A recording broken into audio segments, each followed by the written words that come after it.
નમસ્કાર મિત્રો ગુજરાત પોલીસ ભરતી બોર્ડ દ્વારા છે એ પીએસઆઈ અને પોલીસ કોન્સ્ટેબલની 2026 માટેની ભરતી છે જાહેર કરવામાં આવી છે, જેમાં ટોટલ પીએસઆઈની 858 જગ્યા ઉપર ભરતી કરવામાં આવશે અને કોન્સ્ટેબલની 12,733 જગ્યા ઉપર છે એ ભરતી કરવામાં આવશે. તો આ ભરતી માટેના ઓનલાઈન ફોર્મ છે એ 3 ડિસેમ્બર 2025થી ભરવાના શરૂ થશે.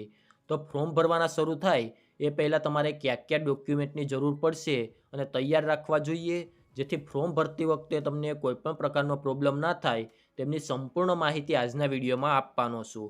એની પહેલાં અમારી ચેનલમાં પહેલીવાર આવ્યા હોય તો ચેનલને સબસ્ક્રાઈબ કરી દેજો, જેથી ભરતીને લગતી તમામ માહિતી છે એ સૌથી પહેલાં તમારા સુધી પહોંચી શકે. તો ચાલો મિત્રો, આપણે આજનો વિડીયો શરૂ કરીએ. અને વિડીયો શરૂ કરતાં પહેલાં જે મિત્રો અમારી પાસે ઓનલાઈન ફોર્મ ભરાવા માગતા હોય તો માત્ર 100 રૂપિયામાં અમે પોલીસ કોન્સ્ટેબલ અને પીએસઆઈનું ફોર્મ છે એ તમને ઓનલાઈન ઘરે બેઠા ભરી આપીશું. તમે સ્ક્રીન ઉપર જે વોટ્સઅપ નંબર જોઈ શકો છો તેમાં માત્ર તમારે અમને વોટ્સઅપમાં મેસેજ કરવાનો રહેશે અને ઘરે બેઠા તમારું ઓનલાઈન ફોર્મ છે અમે માત્ર 100 રૂપિયામાં ભરી આપીશું. તો હવે આપણે જોઈએ કે ડોક્યુમેન્ટની ક્યાં જરૂર પડશે. તો સૌપ્રથમ તો અહીંયા તમારે આધાર કાર્ડની જરૂર પડશે, ત્યારબાદ તમારો ફોટો અને સિગ્નેચર તે બંનેની જરૂર પડશે, ત્યારબાદ શાળા સોડિયાનું પ્રમાણપત્ર એટલે કે તમારી જન્મ તારીખ માટે તમારા એલસીની જરૂર પડશે, ત્યારબાદ ધોરણ 12ની માર્કશીટ. જો તમે એકલું કોન્સ્ટેબલનું ફોર્મ ભરવા માગતા હોય તો તમારે ધોરણ 12ની માર્કશીટ છે તેમની અહીંયા જરૂર પડશે, ત્યારબાદ ગ્રેજ્યુએટની માર્કશીટ. તો તમે પીએસઆઈનું ફોર્મ ભરવા માગતા હોય તો અહીંયા તમારે ગ્રેજ્યુએટની માર્કશીટ જોશે. જો તમે એકલું કોન્સ્ટેબલનું ફોર્મ ભરવા માગતા હોય તો તમારે ગ્રેજ્યુએટની માર્કશીટની કોઈપણ પ્રકારે જરૂર નથી.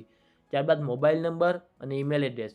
અહીંયા મોબાઈલ નંબર અને ઈમેલ એડ્રેસ છે એ 1 થી 2 વર્ષ સુધી શરૂ રહી હોય એવો જ તમારે અહીંયા આપવો, કારણ કે ભરતીની તમામ માહિતી છે એ તમને મોબાઈલ અને ઈમેલ એડ્રેસ ઉપર આપવામાં આવતી હોય છે. તેથી શરૂ હોય તેવો મોબાઈલ નંબર અને ઈમેલ એડ્રેસ તમારે અહીંયા એન્ટર કરવાનો રહેશે.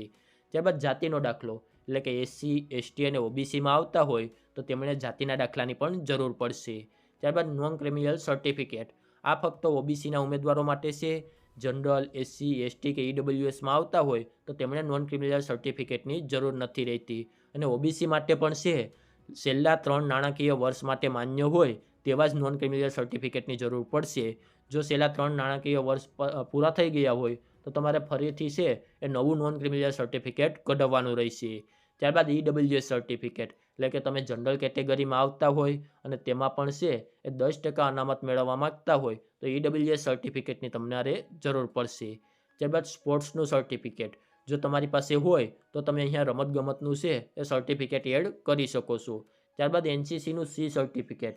જો તમારી પાસે એનસીસીનું સી સર્ટિફિકેટ હોય તો તમે અહીંયા એડ કરી શકો છો. અને અગાઉ જો તમે ઓજસમાં રજિસ્ટ્રેશન કરેલું હોય તો તેમની ઓજસ આઈડીની જરૂર પડશે, પરંતુ જેમને રજિસ્ટ્રેશન ના કરેલું હોય તો તે લોકો છે એ ડાયરેક્ટ પણ ફોર્મ અહીંયા ભરી શકે છે.